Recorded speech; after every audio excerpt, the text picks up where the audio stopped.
There we go. It's recording now. Okay. So now I got to go back to share screen. Okay. But wait a minute. I forgot to click on something with the share screen. Share sound. Yeah, other people are connecting right now, Joe. Okay, good. Okay, so it's recording. All right, so let me find Georgiana. So I got various short videos about each of the three of them. Start with this one. And these are kind of drawings Georgiana did. Pencil. All right. Get out of here. It automatically goes to that. All right, that's not going to work, that one. Sorry. I've got others. Joe, Yeah. Can I recommend that you reread that one short paragraph so there's a context for people who will tune in? All right, so we're looking at these three visionary artists, three women: Georgiana Houghton, from British, 1814-1884; Hilma of Klimt, who was Swedish, 1862-1944; and Emma Kunz, who was Swiss, 1892-1963. They were all mediums, and they were painting. They were getting messages, some of them direct, they felt, and were painting their visions, their insights, their futuristic paintings of the spiritual realms, and particularly Hilma of Klimt was a pioneer, with probably the first person to do pure abstract painting, so she doesn't get recognition for that. So that's the context. And then the last hour, we're going to look at BBC documentary on early Islamic art, and we don't have to end at 4 if there's something scheduled at 4. All right, so that was, I got other. We're starting with Georgiana. Let me see here. Here we go. The court told. Let's try this one. Let's get a sense of what her drawings look like.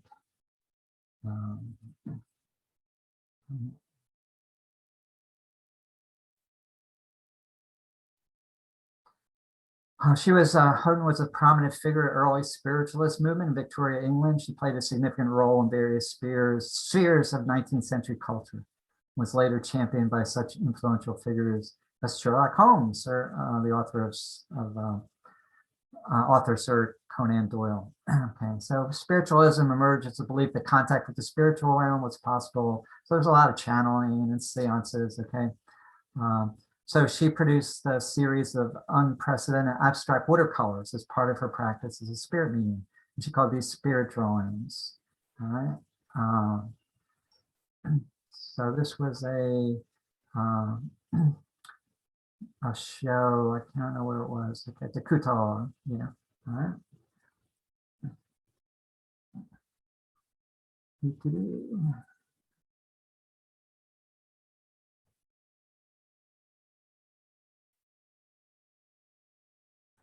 Hi, I'm Allison C. Meyer, reporting from Brooklyn, and I'm going to tell you about Georgiana Houghton. I'm a writer, and I often write about art, and this is based on a story I did for the data visualization publication Nightingale, and what this artist visualized were ghosts. So, a decade before abstraction would emerge in art, the new British Gallery on Old Bond Street in London was filled with paintings unlike any that had been seen before. For 4 months in the summer of 1871, visitors were amazed and startled by the abstract whirling lines in a rainbow of colors that filled each of the 155 watercolor and pencil drawings. All the more shocking, these drawings were created by a woman at a time when paintings of flowers were more acceptable subjects. Plus, she claimed to be guided by the spirits of the dead. Georgiana Houghton never called her art abstract. For her, it was a visual language for portraying an unseen world. Her art was a direct result of her participation in spiritualism, a religious movement in which talking to the dead was central. One of the methods used in spiritualist seances was automatic drawing, in which a medium's hand was guided by spiritual contact. This was how Georgiana created her art. 2 decades before that London exhibition, Georgiana had found solace in spiritualism after the death of her sister Zilla in 1851. In her grief, Georgiana lamented, "I felt as if I should never again use pencil or brush." Through spiritualism, she found a way to be thus reunited to the many dear ones whom I had lost, including her sister, who would guide several drawings. In spiritualism, where women could be mediums and lead seances, Georgiana, who chose to stay unmarried, also found a place of power, opportunity, and community at a time when options for women were few. Not welcomed in the art salons, she made her art in seances. Rejected by the Royal Academy and other galleries, she organized and paid for her own exhibition. Most days of the 1871 show, Houghton was there to share the meaning behind the watercolors with visitors. Holding up a magnifying glass to the vortexes of color and line, she would explain how they were channeled through her contact with the spirit world. If viewers were to see the back of these drawings, they would find extensive text made through automatic writing. These writings explain the meaning of the drawings and their spirit artists, which included Renaissance masters like Titian and Caravaggio, although Georgiana's drawings looked absolutely nothing like their work. It was important to Houghton that her visitors would have this context. She had a catalog printed for the show and included an extensive index on color symbolism. She wrote that she offered this guidance not just for comprehension. It was also presented in the hope that many will follow my example and strive to develop themselves as drawing mediums. Some critics were awed by her otherworldly drawings, with one proclaiming them the most astonishing exhibition in London at the present moment. Others did not quite know what to make of this art that was so different from the rest of Victorian visual culture, especially with its shadows of the occult. One said that a visitor to the exhibition is alternatively occupied by sad and ludicrous images during the whole of his stay in this gallery of painful absurdities. Georgiana took this in stride, writing that my exhibition baffled them utterly. Therefore, they sometimes took refuge in unseemly words about what they did not understand. Shortly after the exhibition, she collaborated with England's first spirit photographer, Frederick Hudson. Together, they created numerous spirit photographs, with Georgiana acting as a medium. She also encouraged the practices of other artistic mediums, such as Alice Mary Theodosia Perry, who sketched these torrents of enigmatic faces in pencil. Despite this strong attachment to her community, after she died of a stroke in 1884, her work was soon forgotten. A substantial number of the pieces exhibited in 1871 are now lost. The largest known group of her drawings is held by Australia's Victorian Spiritualist Union, which were required if they were brought to the country for a 1910 exhibition. It's often in these collections and archives outside of mainstream institutions where work like that of Georgiana survives. Almost 150 years following the 1871 exhibition, she finally received London's acclaim in a celebrated show at the Courtauld Institute of Art in 2016, which led critics to ask if she should be considered as the first abstract artist. Well, Georgiana Houghton would never have called her art abstraction. It was a protocol for contacting another realm. It's important that the reassessment of her legacy has caused a shift in the understanding of the long dominant narrative about modern art. The art world may not have been ready for Georgiana Houghton in 1871, but now we can recognize her singular vision in using art to portray something divine. So I'm going to raise a toast to Georgiana, who didn't let anyone hold her back from seeing into a world beyond this one. All right. Thank you, Georgiana. There's one more. Any thoughts or responses to any of those images you've seen?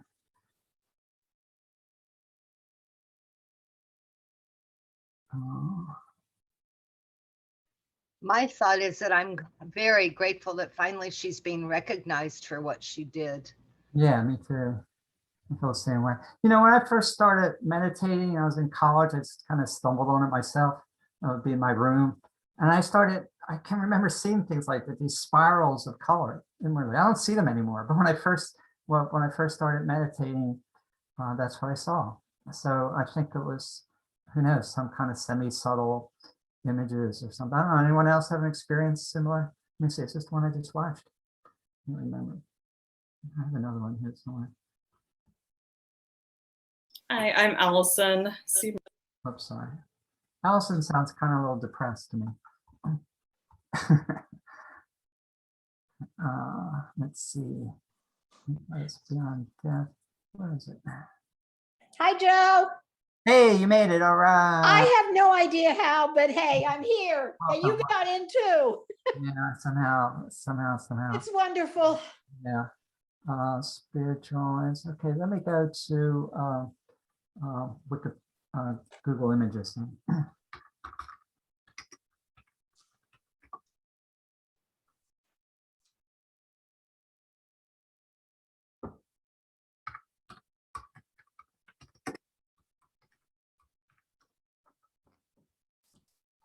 Yeah, here we go. We all had trouble getting in, just to let you know. Yeah, well, Super. so, It was crazy, but I'm so glad I'm in. all right, so here's a nice selection of her drawings, watercolors. A lot of swirls and repeating patterns. I think the colors had certain metaphorical meanings for her. So she fills the whole page. There's not a lot of there's a lot of busyness in them, I noticed. There's not places where like there's like negative space. It's just all swirling, moving lines of energy. Seems like energy lines to me. So this one's interesting. I think this one's like pretty cool. I like that pattern. That's a lot of complexity to it. For watercolor, you know, it's actually pretty difficult to get these. Sure, she had a fairly developed technical side with her watercolors. Yeah. So if you're thinking like that's pretty amazing, she's doing this in she was born in 1814, so she's doing this probably in the 1840s and 50s. Think about it. This is like so as contemporary as you can get for some forms of abstract. It's pretty amazing. It's like so far ahead of her time. And so, like I said, she wouldn't consider herself an abstract painter, and but she could be possibly the first one to try it. Some flat, looks like some organic forms here.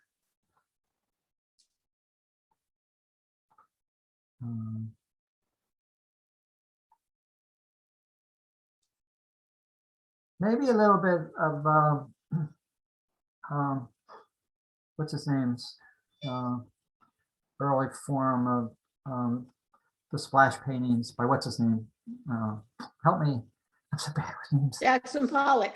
Jackson Pollock. Yeah, almost. And I think she used some kind of she didn't use a pen, she used some kind of a mechanical drawing device. It just that guided her hand. The spirit guided her hand. Okay.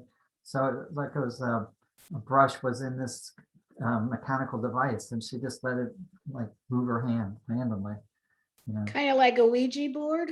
something like that. Yeah. And there's a Yeah. word for this device. I can't think of it, but it's like a mechanical device, and it just pushed her hand around. So, and you know, she just stepped out of the way, and yeah, that's a lot more colorful, isn't it? Okay, so The one that says you sometimes ask for, can you go back just scroll up a tiny bit, Joe? That reminds me, this blue one of the human brain. yeah, look at that. Yeah, like different centers. Look at that. It even has the brain stem at the bottom. Yeah, this one is beginning to resemble the next person we'll look at, Hilma of Klimt. So, okay, so that's Georgiana. Thank you, Georgiana, for being a pioneer. This next one is Hilma of Klimt, Swedish. Let's go to Wikipedia first. And she lived 1862 to 1944. Okay, and she's actually considered the first conscious abstract painter, and even preceding Kandinsky.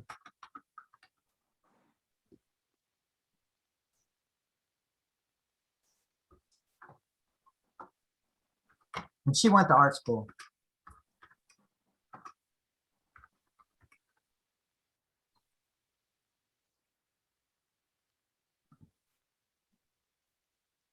And she had a show at the Guggenheim recently. Okay, this isn't like, no, this is the Guggenheim. This, okay, you can see them. There's a video with these, but look at them. They're made, Big. they're big, they're, Yeah. they're as contemporary as you can get. It's incredible. Right. And she was doing this around the turn of the century, around 1902, 1903, before we went Kandinsky, you know, and no recognition. It's like, oh, you're a woman, forget it. Look at that. They're amazing. They're beautiful. And yeah. So Hilma began creating radically abstract paintings in 1906. They were like little that had been seen before, bold, colorful, untethered from any recognizable references to the physical world. It was years before Kandinsky, Malevich, and Piet Mondrian and others would take similar strides to rid their own artwork of representational content. Yet while many of her better known contemporaries published manifestos and exhibited widely, she kept her groundbreaking paintings largely private. She rarely exhibited and convinced the world was not yet ready to understand her work, stipulated that it not be shown for 20 years following her death. Well, she died in 44, so it wasn't until the 60s that it got out there. 34.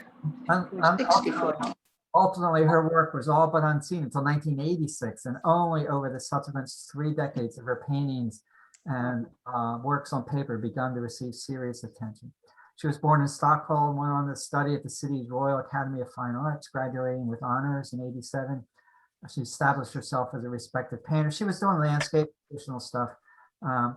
Then somehow in her youth, in her 20s, she became deeply involved in spiritualism and theosophy. She met Steiner and was influenced by Steiner's movement, though he wasn't real impressed with her paintings, or he said they're not theosophists, but maybe they're paintings for the future.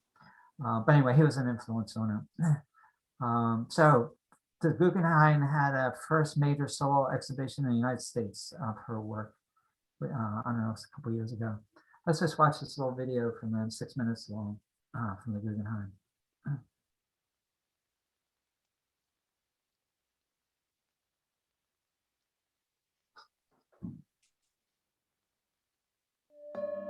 It goes beyond the visual.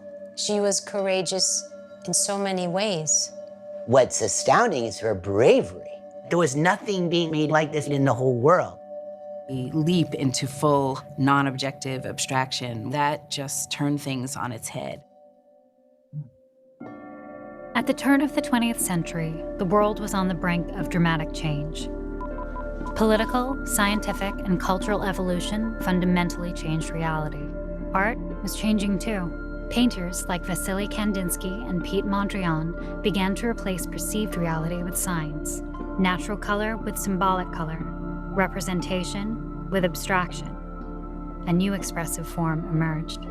In 1944, as war again raged in Europe, these two icons of abstract art died, their legacy secured. But that very same year, another artist passed, one whose work was yet unknown to the public.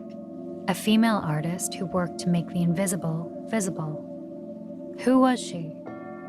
Hilma of Klimt, an artist for the future. In a career spanning 6 decades, Hilma of Klimt produced hundreds of paintings and thousands of pages of writings and notes that are as confounding as they are revelatory. But she may have left the world with more questions than she did answers. Hilma of Klimt's abstract work predates the work by artists that we have long considered the pioneers of abstraction. Of Klimt, working apart from those artists, just doesn't fit into our story. Born in Sweden in 1862, Of Klimt was among the earliest women to study at the Royal Academy of Fine Arts in Stockholm. She painted botanical studies, landscape paintings. Here's a self-portrait. But her experience with spiritualism and the science of the day sparked her interest in new ideas. Whether it's Christian, Rosicrucian, Theosophical, she explored many different spiritual realms. Of Klimt began to conduct seance sessions with a group of like-minded women. They called themselves the Five. Here's the table they met at. Here's an altar they built. Together, they would communicate with spirits as mediums. The guides they encountered would send them messages, which eventually took the shape of art. One of these seance sessions proved to be fateful.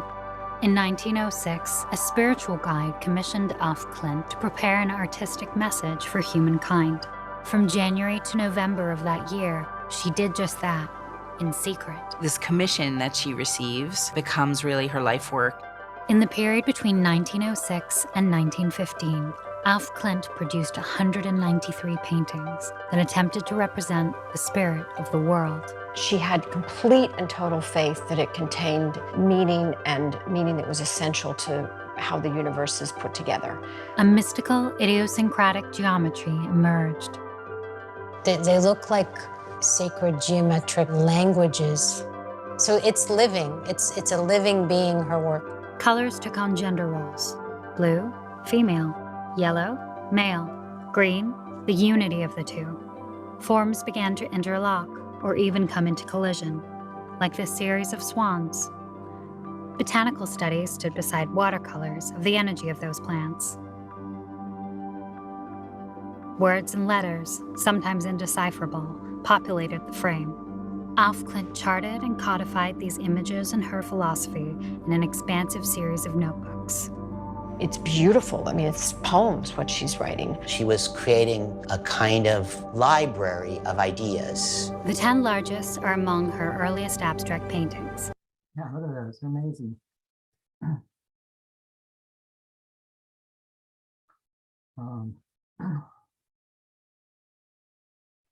You want reactions? Yeah, Mine is, oh my God, yeah, it's incredible. yeah, I agree. I mean, this series of these large paintings, she said, was an inner commission from someone. It's just like, wow. And it's just so amazingly contemporary. Yeah, but whether contemporary or not, just her sense of color and composition, and then in a way, it's like God Speaks charts and a jazzy version of God Speaks charts. You know, yeah. And some of the first ever made. The scale of the 10 largest is really remarkable. Gigantic, beautiful, bright pink images. The subject is just as monumental as the paintings themselves. The 10 paintings go through the lifespan of humans from birth to old age. And it's suddenly like the world might be different. Alf Klimt rarely exhibited this work, keeping these paintings and hundreds like them from public view for her entire life. She even stipulated that her works not be shown for 20 years after her death. Why Alf Klimt withheld much of her work from contemporary criticism remains a mystery. Was the public simply not ready? Did she break too much ground? I wish that I could ask her myself. I don't think she wants it to be clear. It's a journey. It's for you to figure out. It's more complicated than that. There's something so powerful in Hilma's work. It's really wonderful that she allowed us to save the message until now. She was looking to the future for a time when there would be a viewer who would understand the messages that she felt she was putting out in these paintings. Ideas always expanded beyond the edge of the canvas for Alf Klimt. The spiral, an ever-recurring motif across her paintings, extended to her plans for the work's eventual exhibition. She made sketches for a circular building to house her. This is amazing. Listen to this. She imagined the Guggenheim for as the place to show her paintings. She conceived it. Paintings, where viewers would take in the work as they ascended a spiral staircase towards the heavens. Yeah. And that's where they had the her first show. That she knew where it was going to be. Pretty incredible. Mm-hmm. Yeah. So I got another one of her. Oops.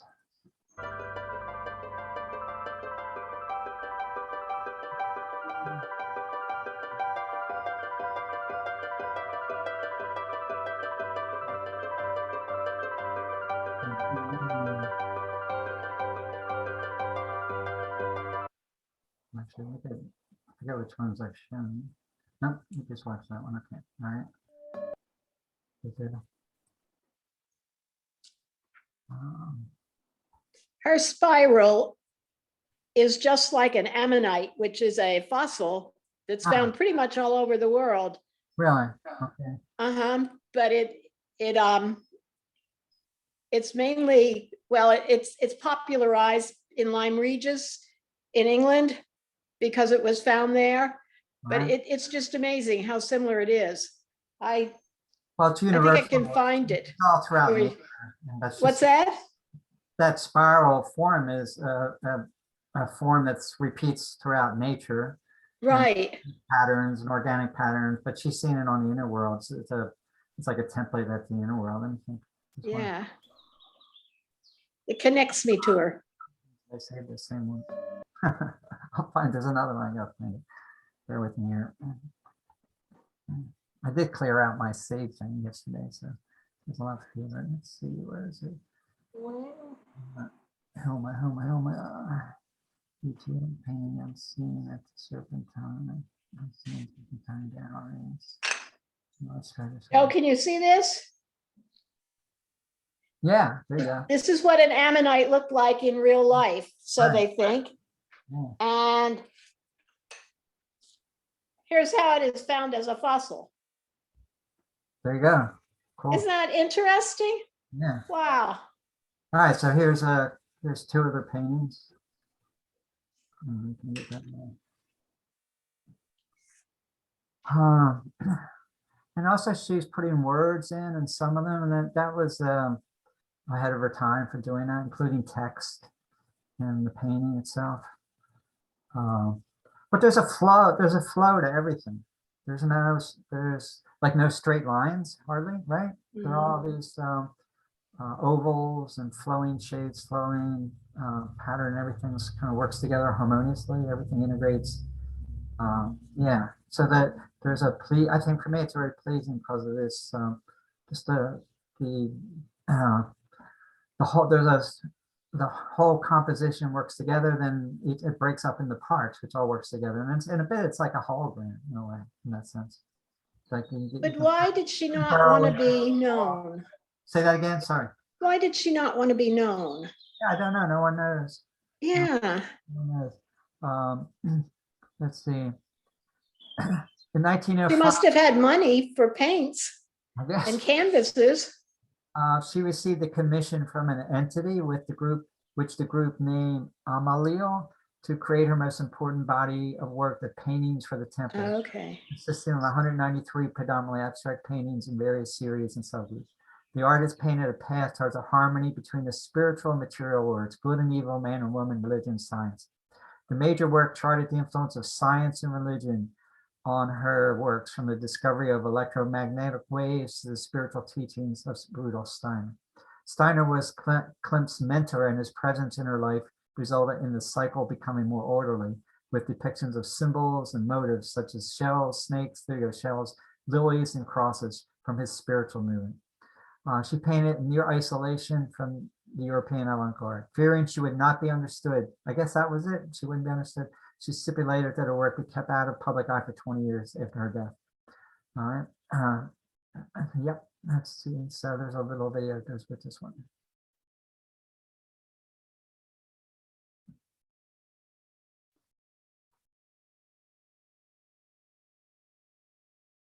Hilma of Klimt was a Swedish artist born in 1862. She trained as an artist in the academy. Her public persona was landscapes, portraits, which she sold and exhibited, but she led this ulterior life, this sort of secret life, where she met with 4 other female artists.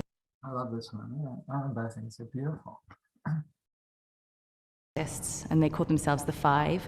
They would communicate with what they believed to be spirits and then create sort of automatic drawings and automatic writings that were communicated through them. She received a commission by one of the spirits in 1905 to create her great body of work, which is the paintings for the temple, which is the focus of the Serpentines exhibition. The paintings for the temple, the first series within that's called Primordial Chaos, and it really shows sort of the beginning, this primordial soup, this chaos that began at the start of the universe and then pulled into these divisions. And she understood color as being very part of the idea of sort of division and dualities Yellow she understood as representing masculinity, blue was femininity, and green is sort of the unity of the two. So that when you see Primordial Chaos, those are the colors that she's sort of battling with and playing with throughout the series. She didn't produce abstract paintings as we know them, say, from Mondrian. Her reference is not only geometry and mathematics. Her paintings are full of shells and spirals, and one has the feeling that they're alive and that her spiritual realm, that higher world that she is trying to depict, is a world of life, spiritual life perhaps. There's a series called The Swan, which we have here at the Serpentine, and it's almost like a pedagogical example of a version of abstraction, if we come back to that word. Abstraction can mean different things in Kandinsky or in Mondrian, but here we have a kind of development or a movement from representational ornamental shapes to more I love these two, these swan paintings. more and more reduced forms, and in the end we have a kind of target painting. It's very clear that it's a kind of process of abstraction rather than one image. The altarpieces are the last works in the paintings for the temple, and they are this final stage in Hilma's vision of original oneness. They have this very sort of complete geometric aesthetic as compared to the first within the series. I go back on that as well. Aesthetic as compared to the first within in the paintings for the temple, and they are this final.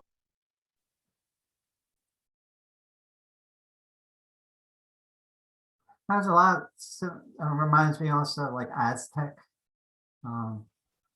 paintings, drawings, or Navajo sand drawings. Like they have like a sacred invocation, meaning, totems. Yeah.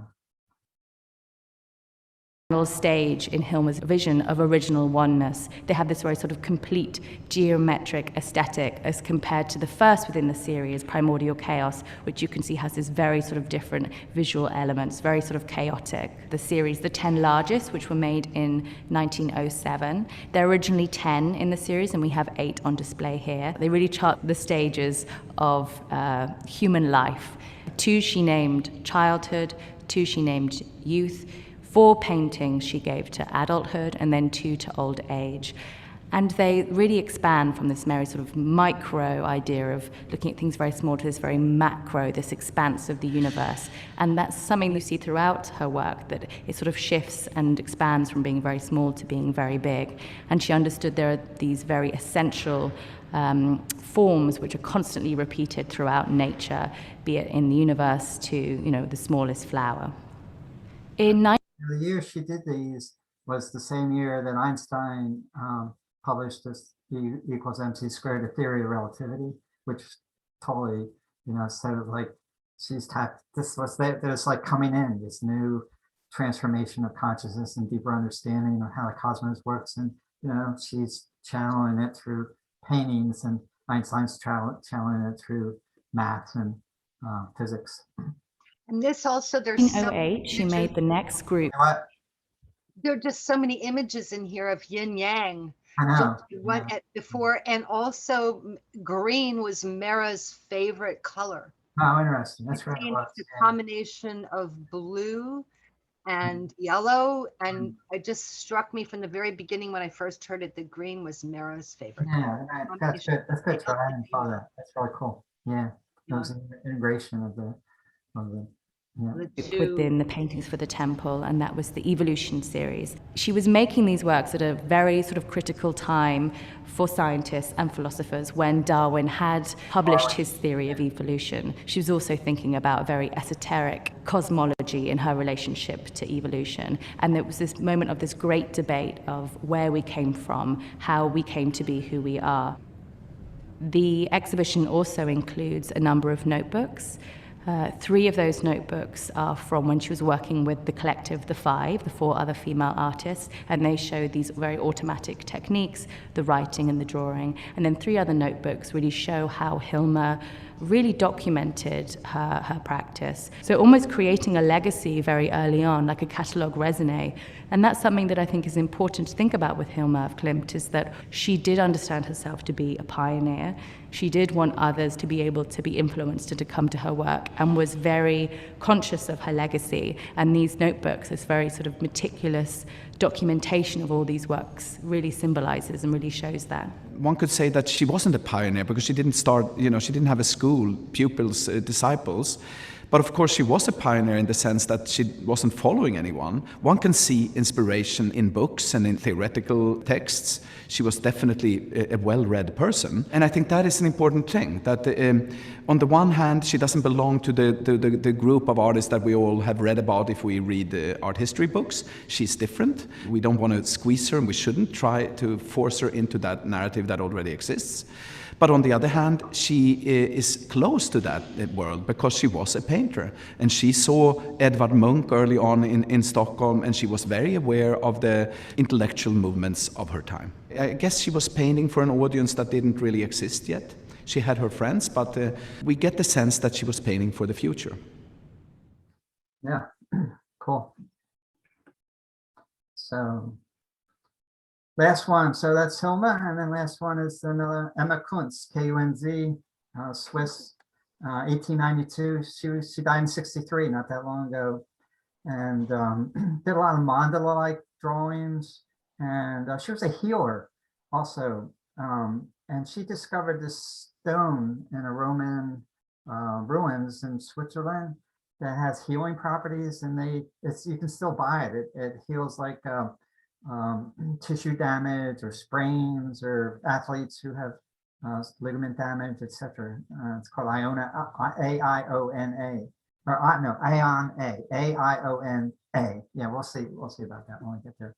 So yeah, so she didn't, Emma, I think, didn't consider herself primarily a painter, but she did more of a healer. Okay, and here we go. I got a couple of those. And also, I think it was Susan who made the, is it Susan, that how you say your name? Anyway, you made the comment of why didn't she let her work be known, or her, and I think she just didn't want all that negative energy sent her way. Yeah, I don't know. Yeah. People Well, dismissing. she did. The last thing said she did do paintings and sold them, but they weren't the same as the secret ones. Very interesting. Very. I'm talking about the quote unquote secret ones. Yeah. Yeah, right. But I mean, she was a professional artist who sold works, but at the same time, I don't know, maybe it was a spiritual thing and she didn't really want to go into it all. My thought was she didn't want that negative energy sent her way. Because that very well. Yeah. It was either her or the other woman artist who Joe presented first, where somebody, dismissed her paintings. That's an energy that's out there in the universe that she didn't want it. I mean, that would be my thought. That's my thought, but I don't know. I'm not her. So you can buy Hilma Klimt. But you've got thoughts, and that's good. Yeah. Oh, that's cool. Buy Look at them. T-shirts. I like the swan. This one. The number 17. Some of her early paintings, her landscapes. Oh my gosh. I wonder what she would think about her work on T-shirts. I don't know. I think she'd be appalled. I saw some of her early work here somewhere. I can't find it now. There's traditional landscapes. So when she first got out of art school, I guess she was selling some of those. So she made some money doing that. I don't see them here, but they're conventional. Here's one. Here's one right here. Yeah, nothing original at all. So, but she did those and was selling them. So she probably made a little money on doing that. Yeah. All right. So Emma Kunz. Let's go to her.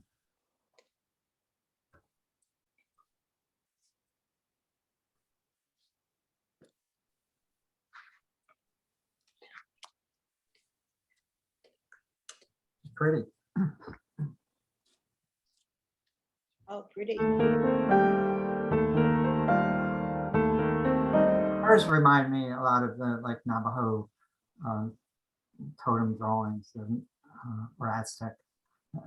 I think they're colored pencil.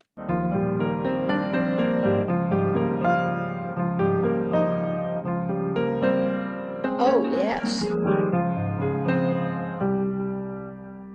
Mandalas. Right.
Love that.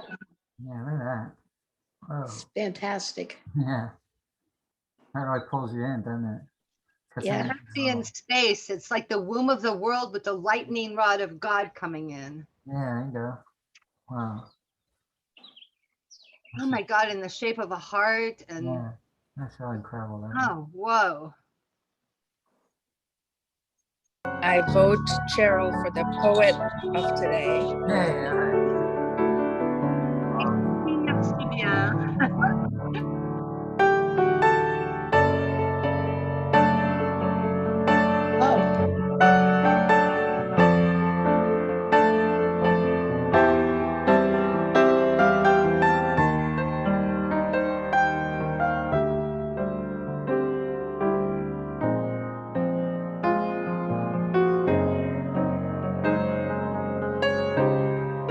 do both very symmetrical traditional mandala. Then she can create these things that are not obviously symmetrical, but the whole thing works. It's a tremendous amount of skill. What is this artist's name? Her name is Hilma of Kunz.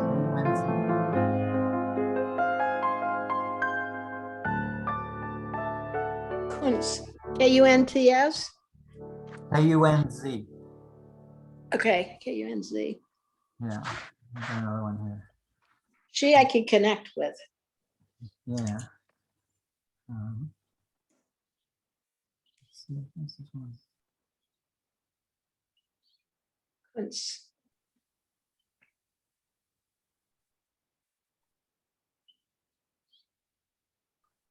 Emma Kunz. She's a Swiss naturopath. She made her mandala-like drawings for use in healing rituals. But now these cosmically charged works are being drawn into the art gallery. Wow. I don't know how many years ago it was, but there were Buddhists here, and at the museum they were making a big sand painting. Yeah. It reminds me of them. Yeah. In 1938, the parents of a young boy who Emma Kunz had miraculously healed offered her colored pencils and paper as a thank you. In a little less than 30 years, Kunz made more than 500 drawings. She didn't consider them to be the result of aesthetic endeavor, but rather the cornerstone of a healing process. Her method was always the same. Well before she got to work with pencils, graphite, and rollers, she would place large sheets of blank graph paper on a table. Adopting a drawing technique known as radiesthesia, she would use a divining pendulum to determine the lines to be drawn and the areas to be colored. These preparatory sessions, which in their esoteric nature recall the preliminary courses given by the Swiss expressionist Johannes Itten, might sometimes last 24 hours. Let's see. For Kunz, there were no messages from the afterlife involved in making her work. Instead, she saw the automatic graphic signs as emanating from the invisible forces of the universe. Kunz may be seen to be closer in spirit to the American artists of the Transcendental Painting Group. Let's see. There she is. Black and white. All right. And there's an Emma Kunz museum. There it is.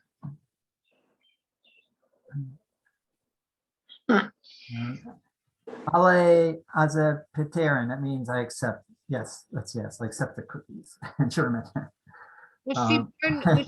Where was she from? She is Swiss. She's Swiss. Yeah, and then she discovered this, and they still sell it. This is interesting. This stuff, Aeon A. Let's see. Emma discovered in a Roman quarry in this town the healing rock, to which she gave the name Aeon A. The word Aeon comes from the Greek and means without limitation. With this, Emma Kunz pointed out the universal therapeutic possibilities of her discovery. She demonstrated the enormously powerful healing capacity the first time in her treatment of Anton Meyer. It derives, according to Kunz, not only from the special mineral composition, but especially from its accumulated biodynamic energy. Particular benefits achieved in treatment of all types of inflammation processes. Okay, and let's see, ANA has thus become an indispensable assistance for many people in the treatment of rheumatological problems, sports injuries, damage to muscles, tendons, and ligaments. The Swiss rock powder INA is approved by the Swiss agency is available in Switzerland in pharmacies and chemist shops. There you go. Anyone ever hear of it? I never did. I don't know if that's all. Yes, I have. I've heard of it. Know nothing about it. This is really cool. Yeah, there it is. I don't know if you can get it in the States, maybe. Do you want to watch this little thing? I don't know if it's about art. Let's see what this is. That's long. Es gibt Sachen, die kann weder die Schule. It's not even in English, so we'll forget that. All right. Well, so translated into English. That's okay. It's too long. There's another one I have. Hold on. I think. Kunz in retrospect. Can I show this one?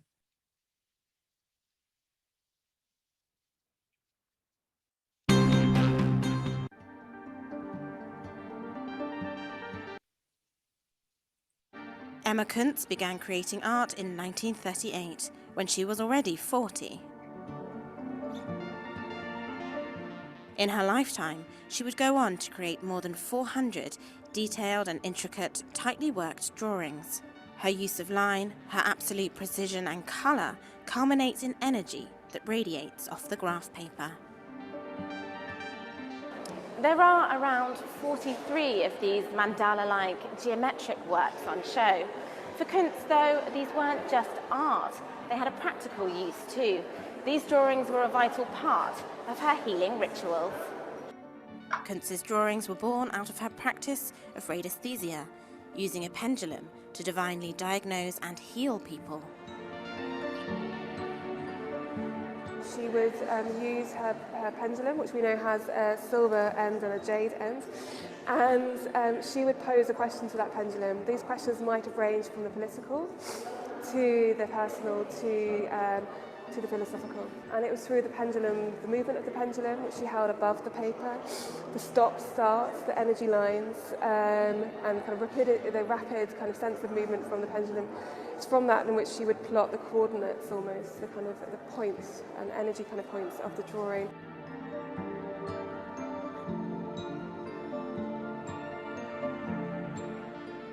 Kunz, who grew up in rural Switzerland, apart from being known as an extraordinary healer, also discovered another power she could harness. She's also famous for finding a type of rock called Aeon A, known for its healing qualities, which is still sold in Switzerland today. Artist Christodoulos Panayiotou, who co-curated the Serpentine exhibition, ended up using this material himself as part of the show. I ended up proposing this series of benches, which have a very peculiar position. In the framework of the exhibition, they are somehow interrupted before becoming sculptures. I consider them as exhibition benches, and they are made with this stone that Emma Kunz found in Wurenlos and inscribed with specific energetic power, naming it Aeon A. Kunz's reputation as a great artist developed posthumously. The drawing came from the pendulum, from the questions she asked, so each time it was so different, which I think is kind of very fascinating, especially for people who are kind of like myself, as a curator and art historian, who we're often kind of trained to think in a particular way, that there's a certain progression or development in an artist's practice, or they have a particular place within a canon of art history. And of course, as part of the exhibition, it's our privilege, but also responsibility in presenting Emma Kunz as someone who is multifaceted, is a healer, a researcher, someone very connected to nature, but someone who also made these incredible drawings and we can perceive as an artist today. Looking at Kunz's drawings now, even in 2019, they still have a mystical aura and an energy. It's easy to see why she used them in her healing process. This retrospective shows Emma Kunz as a miraculous artist, ahead of her time, and a true visionary. Her work can be viewed at London's Serpentine Gallery until May the 19th. Miranda Atty, TRT World, London. Unreal. Here, Baba. What'd you say? Oh my God. Like, you were touched by her drawings? I was touched by everything she did. I didn't realize I was not on mute. This is. No, that's okay. No, she's amazing. All three of them were amazing. And like, who's heard of them except for the people in the art world? They're certainly not out there in the public's mind. And they're just all of them ahead of their time and visionaries, and yeah, it's like new humanity art, don't you think? Yeah. Global. What's this one? That's the one with global. Here's one you can look at. It's called Emma Kunz Retrospect Global Art in the Cold something, like the Cold War. There's 25 minutes, but let me just pop up if you want to write the name down and look at it later. Let's see what comes up here. Hello and welcome. Global Art in the Cold War, the Fall of Notre Dame. Wow. I don't know what that's about. Welcome to Showcase, coming to you from. That's on YouTube here. I don't know. It's one of as part of the show. Part of that one, but it goes on. About in this book. Why were these artists so important? Almost like they're covering all of them. Run out at some point. So we wanted to say, here's a young group of people who are contemporary artists, who perhaps are trained. All right, so there's this one, Emma Kunz Retrospect, Global Art in the Cold War and the Fall of Notre Dame. Okay, that's on YouTube. So, pretty cool. I'm glad I stumbled along on those. They're just kind of accidental. And I thought they were definitely worthy of an hour. So then let's jump back in time. And I gotta find it here. Where'd it go? We're gonna look at early Islamic art, the BBC documentary, as soon as I find it.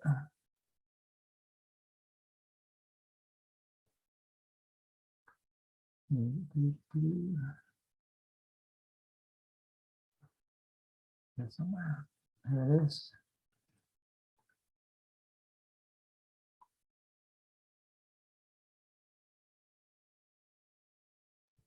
Uh, 4, 3, 2, 1. At the beginning.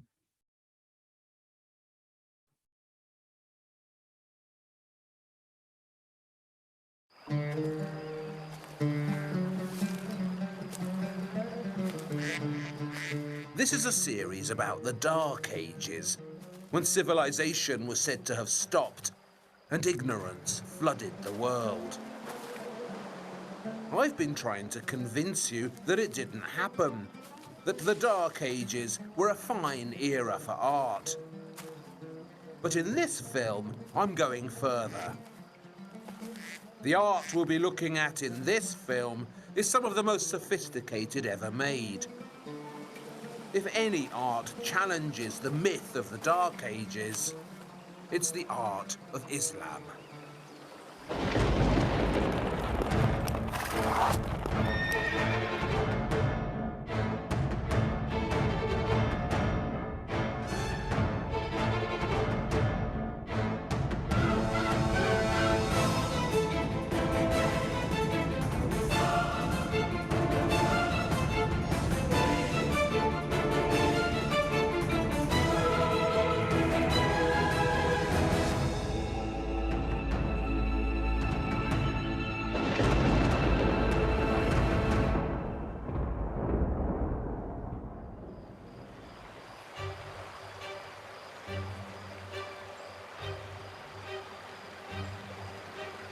This is Cordoba in Spain.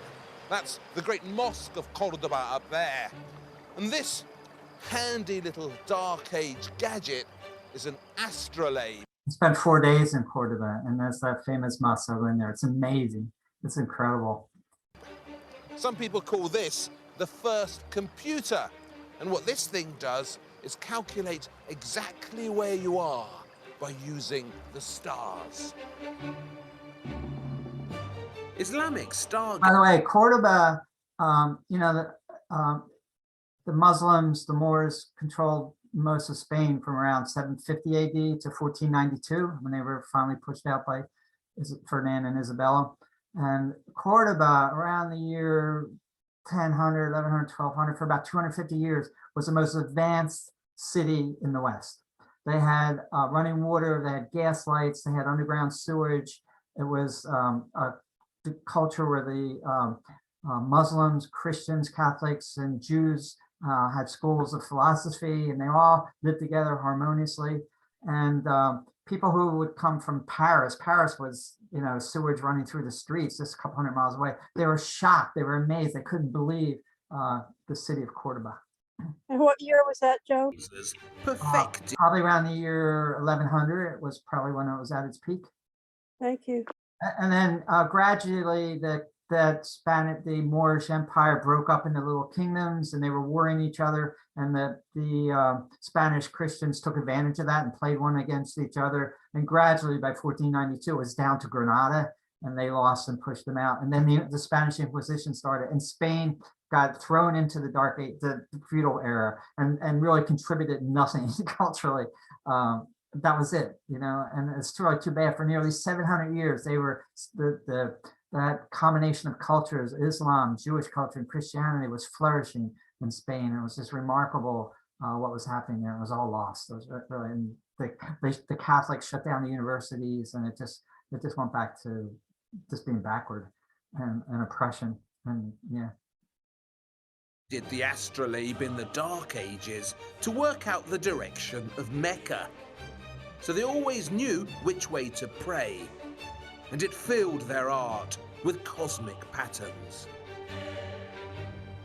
Later on, I'll be showing you how to use one of these, I hope. But first, we need to travel back in time to the beginnings of Islam, to the first fascinating creations of Islamic art and architecture. So right now, we're here in Cordoba, in Spain. But to go back to the beginnings of Islamic art, we need to go right across the Mediterranean to here. Jerusalem, the heart of the religious Dark Ages. What huge dramas have been enacted here? What important art has been created? Most of it's gone, unfortunately, but not all of it. Some of it has survived, notably that magnificent golden dome on the horizon, the Dome of the Rock. It's one of the most significant buildings ever put up, a piece of architecture that changed history. You couldn't really ask for a more dramatic location, could you? And if you think it looks good from up here on the Mount of Olives, just wait till we get closer. Muhammad died in 632 AD, and for the first 50 years or so after his death, Islam was preoccupied with conquest. The speed at which the Islamic Empire expanded was remarkable. In just a few decades, it went from nothing to gigantic.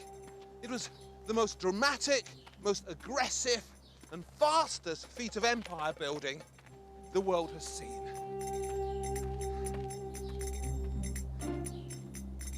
This is the Islamic Empire just 100 years after Muhammad's death. Up here, the whole of Spain, all of North Africa, the entire Middle East, as far across as the borders of India.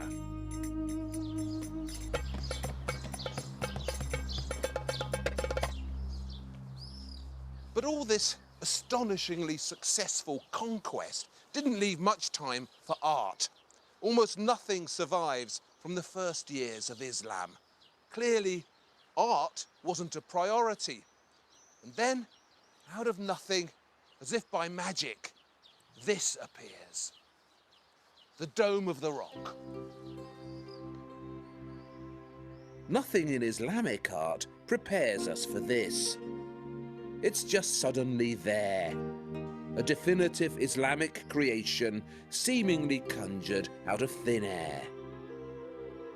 It's like a flying saucer or something that's landed out of nowhere. And something you sense immediately, even from this distance, is the powerful geometry of it, that air of mathematical clarity. And that's something that continues in Islamic architecture.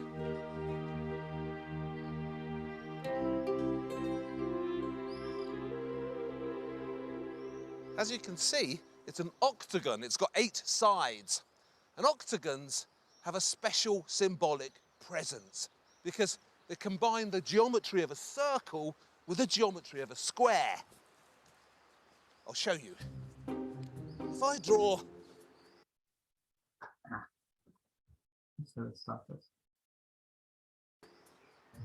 a circle here,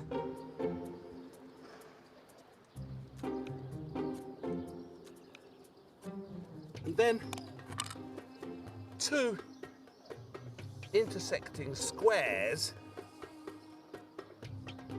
here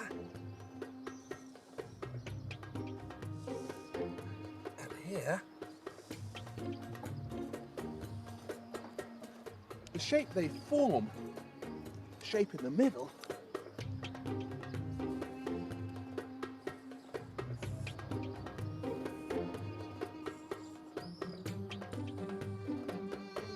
that's the octagon.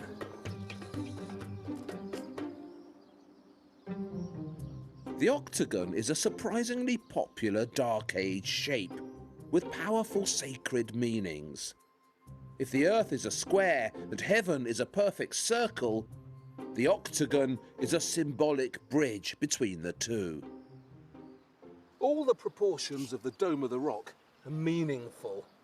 So these walls here, the walls of the octagon, each of those is about 20 meters long. And the dome in the middle, the height of that is again about 20 meters, and the diameter of it is also 20 meters. So all these proportions have been carefully calculated and have a purpose. It's as if the entire building has been shaped by a divine mathematics.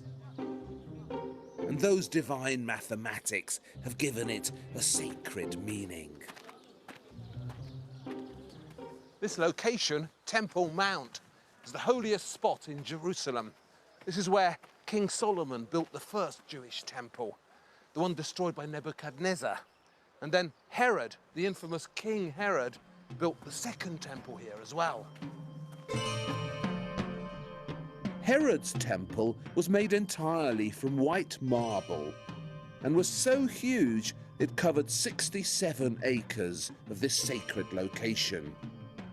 So grand, so pompous, and to my eyes, so inelegant.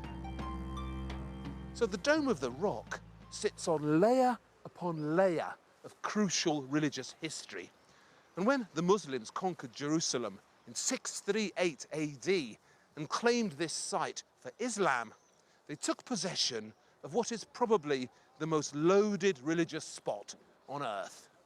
And that's just the outside.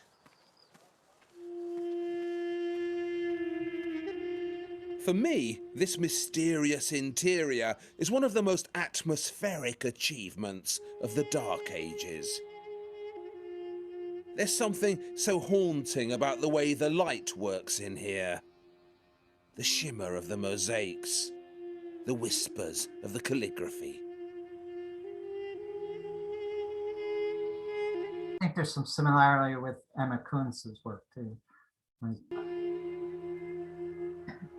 Basically, it's a circular shrine. It's not a mosque, it's a place of pilgrimage that's been built around a sacred site. And the site it's all been built around is the site of this holy rock here. The Jews believe this is the rock on which Abraham prepared to sacrifice his son, Isaac. And the Ark of the Covenant is thought to lie hidden somewhere underneath as well.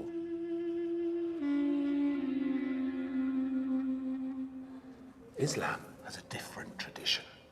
Islam believes that this is the holy rock from which the Prophet Muhammad set off on his great night journey to heaven. The angel Gabriel came to visit Muhammad in Mecca and brought him here to Jerusalem.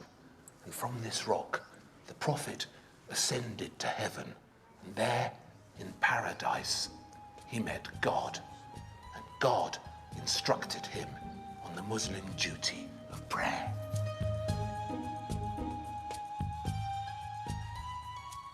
So this holy rock, like the architecture around it, is a point of contact between man and God. And that's the religious message of the whole building. If you saw the first film in this series, you'll recognize this shape, because we've seen it before. This type of encircling architecture built over a precious site is something we found in the round churches of Byzantium. Remember San Vitale in Ravenna and Santa Constanza in Rome. The Muslim Caliph Ibn al-Malik, who built the Dome of the Rock, was deliberately taking on the architecture of the Christians. This round shape, the proportions, none of it is an accident. Abd al-Malik also added an explicit inscription which runs all the way round and which gives the date in which the dome was finished, 691 AD. And it also includes a stern message to the Christians. O you people of of the book, it says, meaning the Bible, Jesus is only a messenger of God. God is only one God. It's a deliberate challenge to the Christians. Jesus is just a prophet. There's only one God, and gods don't have sons. This entire building is taking on Christianity. Look at that. From floor to ceiling, it's covered in the most exquisite mosaics. Gold and green. There's a palm tree and these beautiful jeweled crowns. And all the pieces of the mosaic are set at different angles, so they reflect the light differently at different times of day. And all these glorious mosaics are intended to evoke a vision of paradise. When you look there in paradise, says the Quran, you will see delights that cannot be imagined. Fruits of every kind and all that you ask for. At a stroke, Islam had invented for itself an unmistakable new architecture. And at the center of this new architecture was a vision of paradise.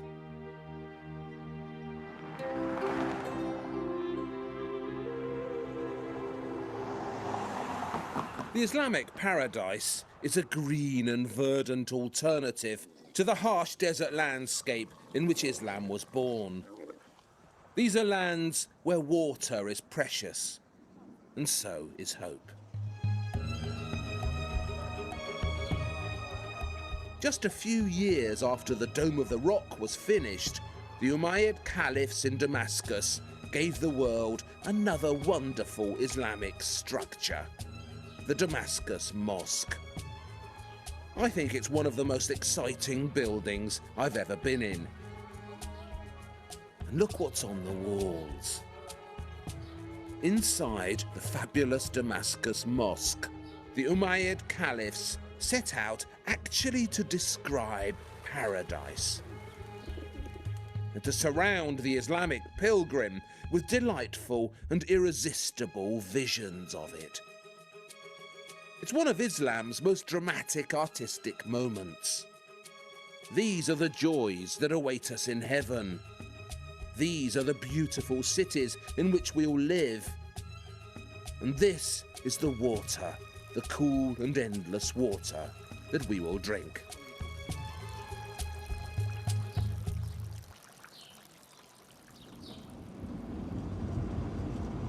Those magnificent images of paradise in the great mosque at Damascus are like images of a wonderful oasis in the desert with water, palm trees, flowers, everything that's so hard to find out here.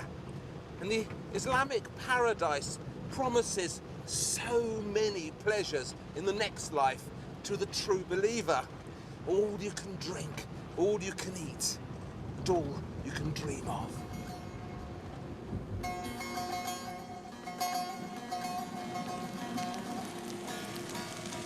This is Qasr Amra.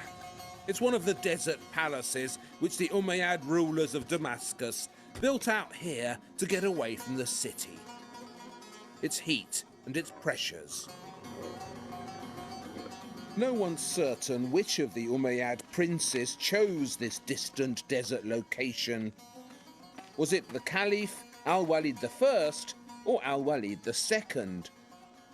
What is sure is why they chose this particular spot. Qasr Amra is built in a wadi, the Wadi al-Batum, and wadis are desert valleys that fill up seasonally with water. So when it rains in the desert, the precious water floods through the wadi and fertilizes it. Around the back of the building, over here, are various contraptions for channeling this water through the palace. Because, believe it or not, what you have before you here is a bathhouse. Qasr Amra is a bathing establishment in the desert. One of the earliest surviving secular buildings of Islam.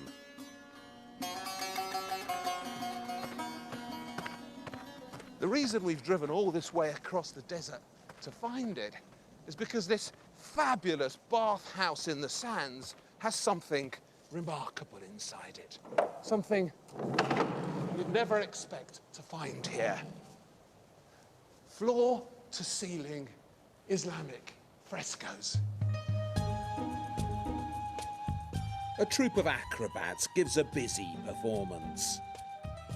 And there's a bear strumming a lute. There's so much going on in here. And a group of statuesque female dancers show off their figures and their beauty. The dancing girls are particularly surprising. We're just not used to Islamic imagery as abandoned as this. But it's important to remember that this is just as old and just as traditional as everything else we've seen. This too is a precious Islamic heritage. A negative way to understand Qasr Amra's remarkable frescoes is to see them as signs of moral relaxation. Away from Damascus, deep in the desert, a wayward Umayyad prince is indulging an appetite for wine and music and women. But I don't think that is what it's about. If we go back to the many descriptions of paradise in the Quran, there are constant references to the pleasures available there.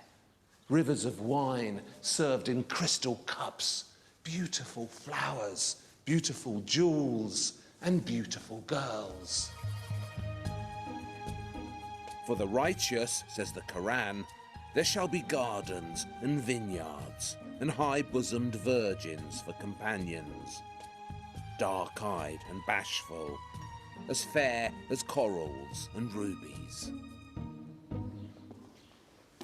Inside here is the Caldarium, the hot room, and in here the Umayyad prince would soak himself in hot water, heated up by all those gubbins we saw outside.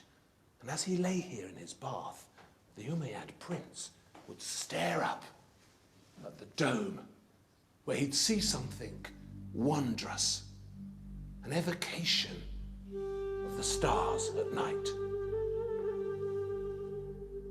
This is the earliest known Islamic star chart, painted onto the dome at Qasr Amra.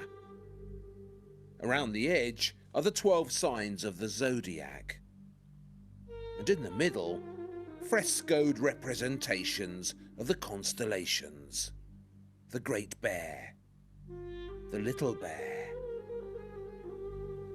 What a thing to find in an 8th century bathhouse, a fabulous image of the heavens at night above your head. It's as if someone's taken the roof off the dome and looked out into the sky at night in the desert full of twinkling stars. What a beautiful idea.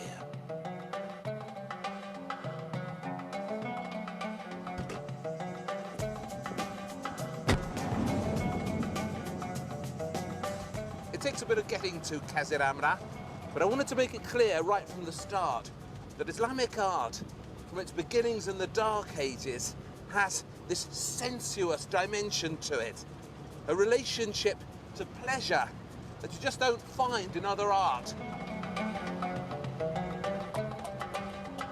Scattered across this great Syrian desert are the remains of fantastical Umayyad palaces, filled once with beautiful mosaics and marvellous colonnades. What tangible sensuousness you find here, in this first Islamic art.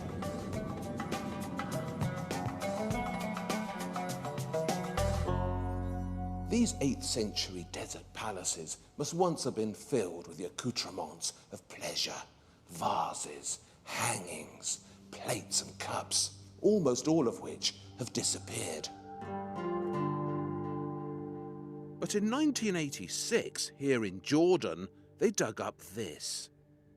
It's an 8th century Islamic brazier, and it gives us a tiny hint of what life was like in the Kaziramra bathhouse. The brazier was used to heat up the prince's room and for burning incense. Originally, there were wheels on it, and it could be wheeled around from room to room to fill them with sweet smells. It's made of iron and bronze, and at the front here, as you can see, there are these arches, a little bit like the ones in Kaziramra, and inside the arches are scenes of lovemaking and couples canoodling. And it's all so atmospheric and so beautifully done. I mean, look at these eagles at the bottom, the way they've been shaped, their wings, their feathers. This is metalwork of the highest quality.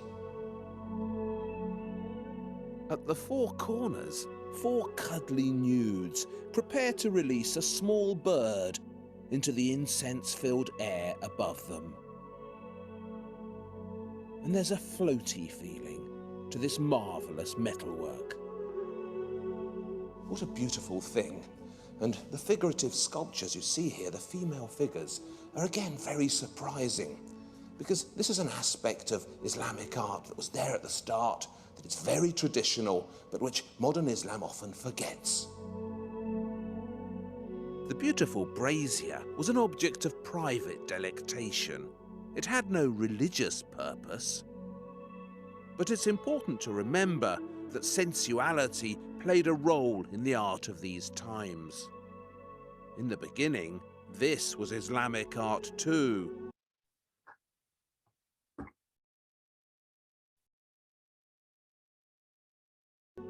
And this, and this.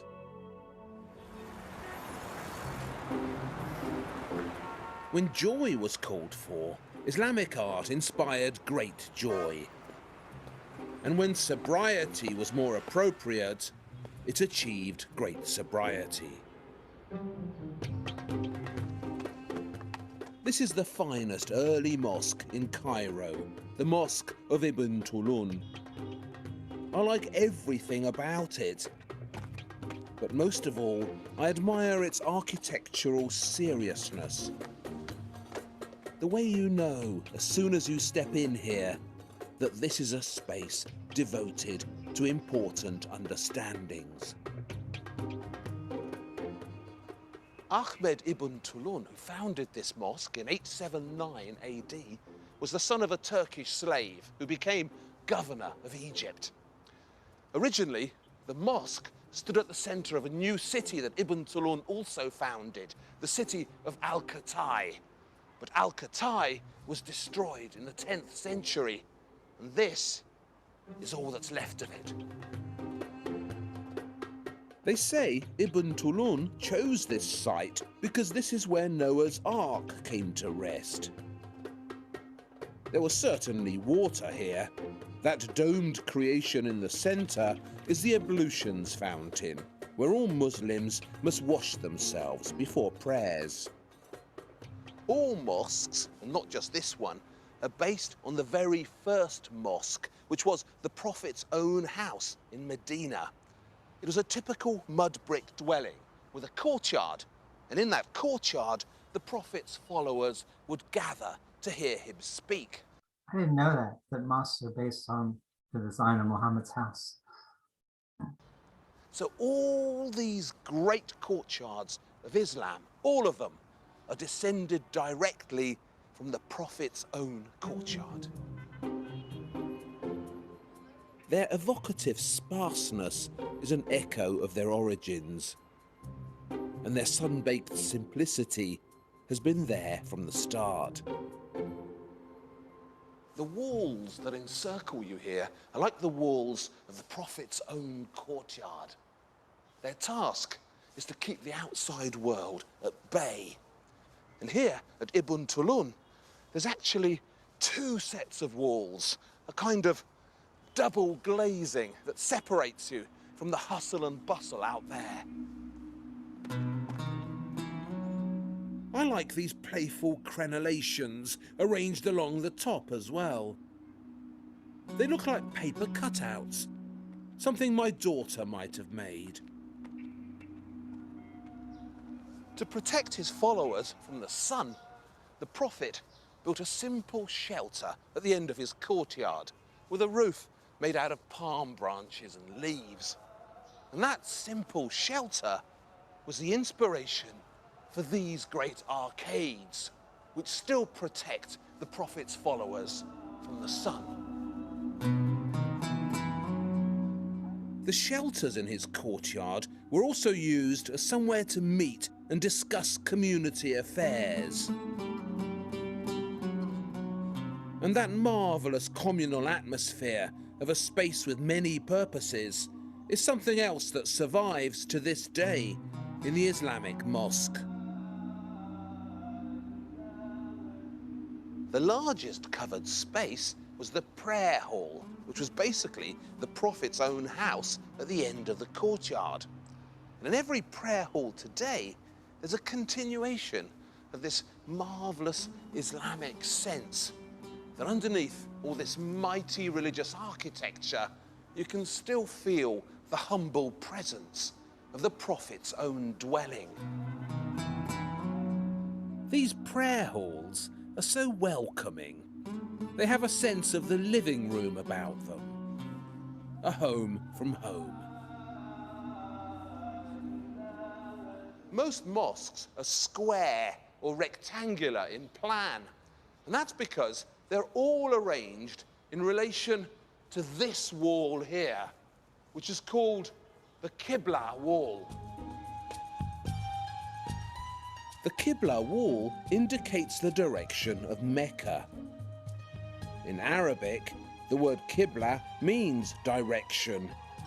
And in Muhammad's house, a simple spear stuck in the ground would mark the way to pray. The centre of the Qibla wall is marked by the mihrab, which is always the most ornate part of the wall, usually a niche. And these niches were probably inspired by the culminating niches of Byzantine churches, Christian architecture. And to the right of the mihrab is the minbar, or pulpit, and this is based once again on the prophet's own house. They say that when Muhammad had gathered so many followers, he could no longer be heard by everyone. He stepped up onto some blocks of wood, and those are the origins of the minbar. How fascinating that all the great mosques of Islam inherited their wonderful clarity, their simplicity, and their underlying sacred geometry from the humble house of the Prophet.